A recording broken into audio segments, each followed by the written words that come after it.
Ibinunyag din ni Zaldico na naka-face-to-face niya ang Pangulo tungkol sa 100 billion pesos umanong budget insertion at sinabihan daw siya nito na huwag pigilan ang pagsisingit ng pondo.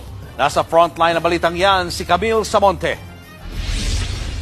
Muling umarangkada ang kontrobersya sa 100 billion pesos na budget insertion matapos ang mga paratang ni dating Congressman Zaldico laban mismo kay Pangulong Bongbong Marcos. Sa isa na namang video, diretsahang sinabi ni Ko na personal niyang nakausap ang Pangulo tungkol sa umano'y insertions. At sa akin mismo, diretsahan niyang sinabi, "Huwag mo akong pigilan sa mga insertions ko." Ayon kay Ko, February 2025 nang sumulat siya kay PBBM para ipaliwanag na ginawa lang niya ang utos ng ilang miyembro ng gabinete na nagsabing utos daw ng Pangulo ang pagsingit ng 100 billion pesos sa budget. Isang buwan matapos niyan, nagkaroon daw ng meeting sa Malacanang kasama si Ko, dating House Speaker Martin Romualdez at ang Pangulo. At dito raw, nagalit pa nga ang Pangulo nang pag-usapan ang budget insertion.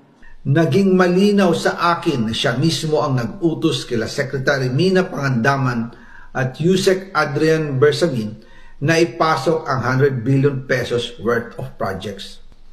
Doon po nakita at naramdaman na hindi pwedeng sabihin ng Pangulo na wala siyang alam sa mga nangyayari. Hindi na pwedeng maghugas kamay at magturo na parang inosente.